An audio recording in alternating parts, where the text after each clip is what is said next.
Friends, welcome to YouTube channel. From today, we are going to start a new chapter that is rotational dynamics. Maharashtra state बोर्डच्या नवीन syllabus प्रमाणे 2020 मध्ये जो syllabus change झालेला आहे त्याच्याप्रमाणे 12वीचा हा पहिला चॅप्टर आहे rotational dynamics. Okay, so we are going to start with this chapter. Now, first of all, in rotational dynamics, we have to see the circular motion in detail and then the rotational motion. So, in rotational dynamics, they have included circular motion along with the rotational motion. So, let's start with the circular motion. Okay. So, what is the meaning of the circular motion? तुम्ही कधीतरी एका दोरीला काही वस्तू बांधून अशी गोल गोल फिरवली असेल किंवा इमेजिन करा की तुम्ही ते फिरवता.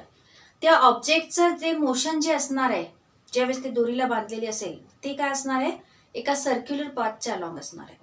ते ऑब्जेक्ट जे मूव्ह होते दॅट इज सर्क्युलर मोशन. सायकलची रिम जे मूव्ह होते that is circular motion. Okay, so इथं circular motion how we can define it in physics. The circular motion is a movement of an object along the circumference of a circle or rotating along a circular path. इथे मी definition दाखवलेली आहे. Okay, एका circular पाथच्या सर्कम्फरन्सच्या along जर एखादे object move होत असेल तर त्या टाईपच्या मोशनला म्हणतात circular motion. Okay, so in that next will see the centre of mass. Okay, centre of mass means what कि where a point in the object where all the mass of the body is supposed to be concentrated. Okay, ह्या गोष्टीचा use आपल्याला हे जे आहे ते ह्या chapter मध्ये करायचं आहे. This first lecture is nothing but the introductory part of this rotational dynamics. Okay, so इथं आपल्याला सगळ्या डेफिनेशन्स आणि बेसिक कन्सेप्ट जे आहे ते पहिल्यांदा कव्हर करायचे आहेत. So centre of mass is one of them. Centre of मास म्हणजे बॉडी मधला एक असा पॉइंट आहे जिथं टोटल बॉडीचा मास जो आहे तो कॉन्सन्ट्रेटेड आहे असं इमेजिन करून चालतो. Okay, so centre of mass is a point in the body where the total mass of the object is suppose to be concentrated. Okay, now the next concept will see here that is the characteristics of the circular motion. Okay, circular मोशनचे कोणकोणत्या characteristics असतात that is important in the circular motion. Okay, the first it is the speed. I have shown here, just read here. Speed of the object is a constant but velocity is a changing. आता इथे ह्या दोन concept आलेले आहेत. Speed is constant but velocity is changing. इथे speed हा represent केलेला that is nothing but the linear speed. Okay, म्हणजे याचे मॅग्निट्यूड जो असणार आहे that will always remains same. ज्यावेळेस मॅग्निट्यूडची गोष्ट करतो than it is referred as a speed आणि ज्यावेळेस मॅग्निट्यूड प्लस डायरेक्शनचा विचार केला जातो त्यावेळेस असते velocity. So whenever we are discussing about the speed of a object in circular motion speed remains constant but velocity is not constant. Velocity का constant असणार आहे, मॅग्निट्यूड सेम आहे but during the circular motion its magnitude is always changing, its direction always changing. So circular पाथमध्ये ज्यावेळेस object असणार आहे as shown here in the video, एक object ज्यावेळेस गोल गोल फिरणार आहे थोड्या वेळासाठी तो अपर डायरेक्शनमध्ये असेल, थोड्या वेळानंतर तो हॉरिझॉन्टल डायरेक्शनमध्ये, थोड्या वेळानंतर टेंजेन्शियल डायरेक्शनमध्ये तिरका, परत खाली, असं करत करत त्याच्या कंटिन्युअसली वेलॉसिटी जी आहे ती चेंज होणार आहे as its direction is changing. म्हणजे मॅग्निट्यूड जरी सेम असला तरी त्याच्या डायरेक्शन चेंजमुळे वेलॉसिटीमध्ये चेंज इथं आपल्याला ऑब्झर्व होणार आहे. That is a important concept in the circular motion, म्हणून ही त्याची फर्स्ट कॅरेक्टरिस्टिक आहे. ओके, याचं रिझन पण मी इथं दिलेलं आहे खाली, because direction is always changing. Okay, now next second its characteristic is what, direction of motion is always tangential to the circle. कोणत्याही पॉइंटला आपल्याला जर डायरेक्शन ऑफ मोशन काढायची असेल तर just we have to draw a tangent at that point. त्या पॉइंटवरती tangent draw केल्यानंतर आपल्याला काय होणार आहे, that tangent will always represent the direction of the velocity at that particular time only. Okay, so ह्याच्यासाठी आपण इथं व्हिडिओमध्ये जे बघितलेलं होतं ज्या पॉइंटला तो फिरणार आहे, किंवा तुम्ही एक इमेजिन करा की एक दगड जे आहे ते दोरीला बांधून फिरवत आहे. दोरी जर अचानक तुटली तर तो दगड काय होणार आहे किंवा ती वस्तू काय होणार आहे, ती स्ट्रेट लाईन मध्ये पुढे जाणार आहे, म्हणजे टेंजेन्शियल डायरेक्शन मध्ये ती पुढे जाते. So how to find the direction of velocity? By drawing the tangent at a particular time. Okay.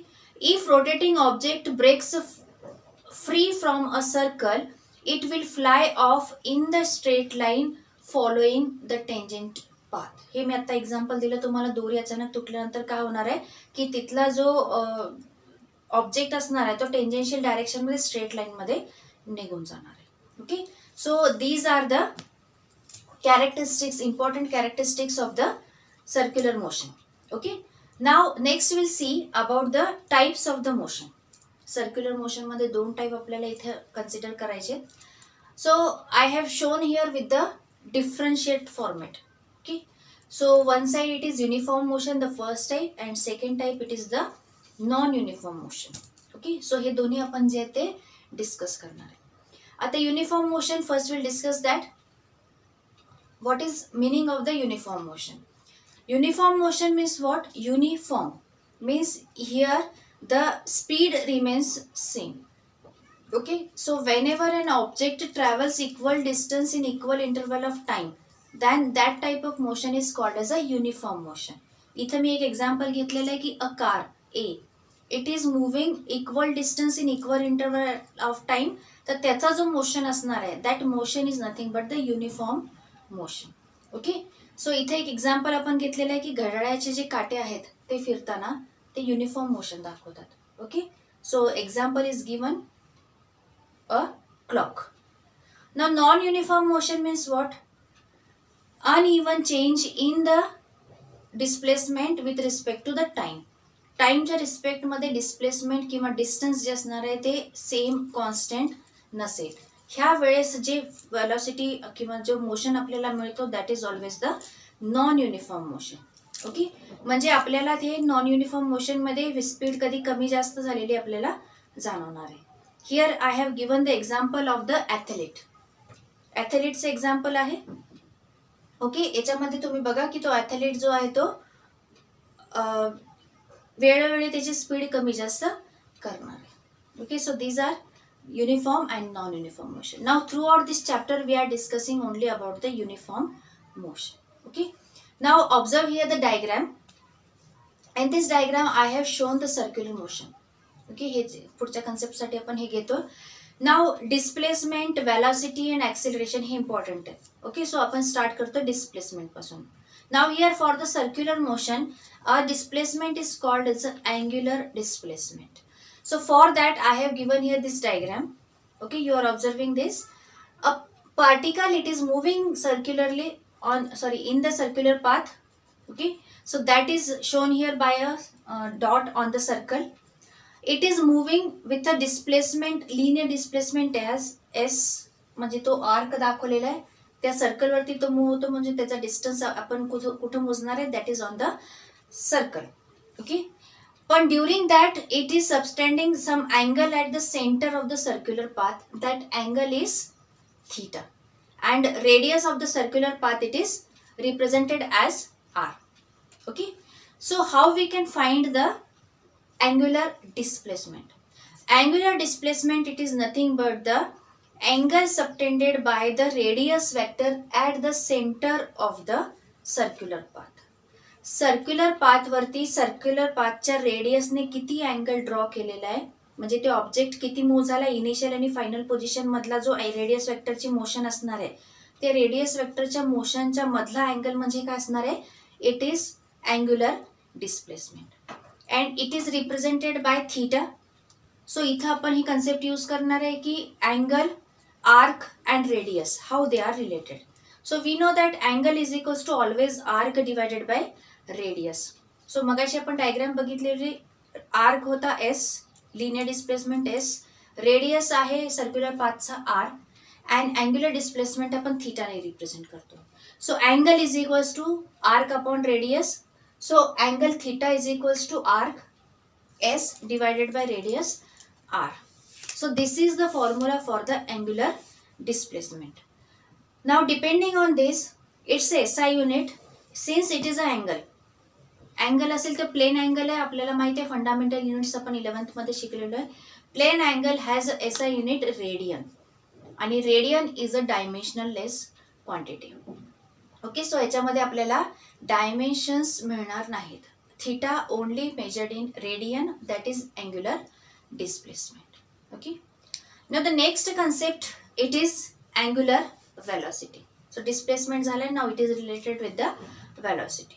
So observe here I have given the definition for the velocity. जसं रेग्युलर वेलॉसिटी असते rate of change of displacement with respect to time, तशीच ही पण velocity असते rate of change of. इथं displacement angular आल्यामुळे आपण फक्त ते रिप्लेस करतो की rate of change of angular displacement with respect to time is called as a angular displacement. Okay, so हीच डेफिनेशन आहे त्याची. What, again one more time I am revising it. Rate of change of angular displacement with respect to time is called as a angular velocity. And how we can show its notation, it is omega. Okay, आता हे Latin words मध्ये आपल्याला याचे notation घ्यायचे. Formula त्याच्याच खाली दिलाय मी. Omega is equals to angular velocity आणि angular velocity is equals to angular displacement upon time, म्हणजे theta divided by T. Okay, theta angular displacement, T time. Okay, हे रेग्युलरचा आपला फॉर्म्युला आहे omega is equals to theta by T. पण instantaneous जर आपल्याला काढायचं असेल, instantaneous we also know from the class 11th kinematics. Instantaneous मध्ये इथं फक्त डिफरन्सिएशन घेतात, म्हणजे omega is equals to D theta by D T. Okay, now what is the direction of the angular velocity? That direction we can find with the right hand thumb rule, or it is also called as a screw rule. Okay, what is that rule? Stretch your thumb as I have shown here in the figure. Thumb पण represent केलेला आहे, direction साठी दुसरी diagram पण represent केलेली. So right हँडचं आपल्याला thumb stretch करायचं आहे आणि फिंगर्स कर्ल करायचे.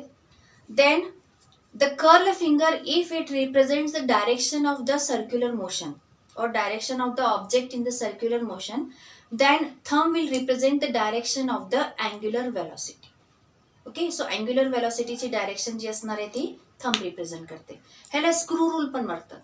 स्क्रू रूल का, तर स्क्रू बघा आपण ज्या डायरेक्शन मध्ये फिरवतो, सपोज आपल्याला एखाद्या वस्तूमध्ये तो स्क्रू आतमध्ये घालायचा असेल तर आपण काय करणार आहे, ते गोल गोल फिरवतो. गोल फिरवल्यानंतर त्याच्या गोल फिरवायची डायरेक्शन म्हणजे काय झाली, कर्ल फिंगरची डायरेक्शन. मग त्या डायरेक्शन मध्ये जिथं आपण फिरवणार आहे तो स्क्रू त्या डायरेक्शन मध्ये आत आत घुसत जातो. म्हणजे इथं असणार आहे वेलॉसिटीची डायरेक्शन इनसाइड द ऑब्जेक्ट, जिथं आपल्याला तो स्क्रू सबस्टिट्यूट करायचा होता. So observe whenever you are screwing anything, then स्क्रूच्या मोशनची डायरेक्शन आणि त्याच्या मुवमेंटची डायरेक्शन हे राईट हँड थंब रूलने एक्झॅक्टली फाइंड आउट करू शकतो.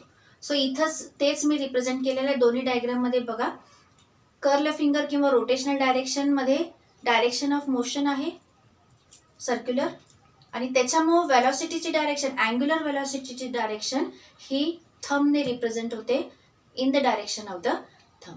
आणि तीच डायरेक्शन अँग्युलर मोमेंटमची पण आहे. हे लेटर आपण कन्सेप्ट मध्ये बघणार आहे, पण इथं आहे म्हणून मी लागल्यास सांगितले की वेलॉसिटी आणि मोमेंटमचा कन्सेप्ट इथं आपल्याला एकच घ्यायला लागणार आहे. Okay, now this is about the angular velocity. आता आपण मगाशी ज्यावेळेस डिफाईन केलेलं होतं अँग्युलर डिस्प्लेसमेंट, त्याच वेळेस त्याच्या फॉर्म्युलेमध्ये एक गोष्ट ऑब्झर्व केली का तुम्ही, की theta is equals to S upon R येतो. म्हणजे काय, angular displacement is related with the linear displacement S by this relation. Okay, म्हणजे लिनियर आणि अँग्युलरचे जे कन्सेप्ट आहेत त्याच्यामध्ये एकामेकामध्ये रिलेटिव्ह रिलेशन काहीतरी आहे. सो इथं आपण आता सध्या अँग्युलर वेलॉसिटी ऑब्झर्व करतोय किंवा ते स्टडी करतोय. सो इथं मी आता पहिल्यांदा स्टार्ट करणार आहे की angular velocity and linear velocity how they are related, म्हणजे दोघांमध्ये काय रिलेशन आहे. जर आपल्याला कधी क्वचित जर तिथं लिनियर वेलॉसिटीचा यूज करून अँग्युलर वेलॉसिटी काढायची असेल तर हाऊ वी कॅन यूज. किंवा मगाचं जे एक्झाम्पल होतं that will always keep in mind की thread it is tied with a stone and we are moving this stone in a circular motion. हे झालं त्याचं rotational motion with angular velocity omega. But if that thread is broken, then that stone it is moving in the tangential direction, म्हणजे तिथं येणार linear velocity. So angular velocity and linear velocity both are always related. So how they are related, see here. So for that we required the basic definition or basic formula for the omega, जे आपण आता just discuss केलेले होते. काय की angular velocity it is d theta by dt, rate of change of angular displacement with respect to time. Okay, so angular displacement theta time T. फक्त हे instantaneous घेतल्यामुळे डी थिटा बाय डी टीने आपण start केला. Okay, now from the relation of the theta, angular displacement थिटाचं relation काय आहे की इथं theta is equals to S upon R होता. तेच कन्सेप्ट आपण इथं थिटाच्या जागेवर सबस्टिट्यूट करायचं. So D omega or omega is equals to D by D T S by R. Okay, now R is a constant, so डिफरन्सिएशनच्या बाहेर घ्यायचं 1/r ॲज इट इज. पण displacement it is a function of time T, so it is changing with time T, hence it is inside the differentiation format. So 1/r ds by dt, आणि ds by dt ला आपण replace करू शकतो. We know that it is nothing but the definition of the linear velocity v. So omega is equals to 1/r into v, किंवा rearrange करा, linear velocity v is equals to r into angular velocity omega. So v is equals to r omega, important relation for the velocities in angular and circular straight line motion. Okay, v is equals to r into omega. So here it is the relation between the v and omega. Now let's move towards the second concept or next concept. आता इथं एक velocity बद्दल आपण बोललोय, तर जेव्हा इथं velocity येणार आहे, it is moving with certain velocity, it has some frequency, it has some time period. So first, depending on the velocity, we'll discuss about the time period of that object in a circular motion. Okay, so how to find the time period? आपल्याला time पिरियडचा basic definition माहिती आहे. What is time period? एक circle complete करायला त्या ऑब्जेक्टला किती time लागतो, that is called as a time period. Okay, time required to cover one circular path is called as a time period. आता एक सर्क्युलर पाथ कव्हर केला म्हणजे काय, डिस्टन्स किती झाला, सर्कम्फरन्स. ओके, एक सर्कल कंप्लीट करतो म्हणजे तिथं काय कंप्लीट करतो, तो एक सर्कम्फरन्स कंप्लीट करतो. So what is displacement here, 2πr. एवढा डिस्टन्स कव्हर करायला टायमिंग जे लागणार आहे त्यालाच टाइम पिरियड म्हणतो इथं. सो टाइम पिरियड आपण रिप्रेझेंट करणार आहे कॅपिटल टी ने. Okay, now find here the velocity.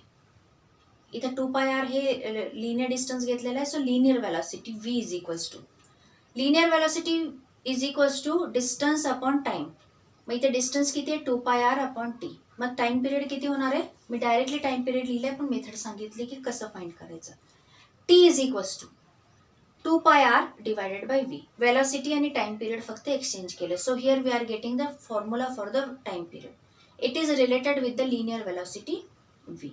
Okay, आता याच्यामध्येच बघा खाली मी त्याचं एक्सप्लेनेशन पण दिलंय की वन रिव्हॉल्युशनचं डिस्टन्स हे 2πr घेतलंय सर्कम्फरन्स असल्यामुळे. डायग्राममध्ये मी ते रेड मार्किंगने रिप्रेझेंट पण केलेलं आहे. Okay, now time period and frequency these are also related.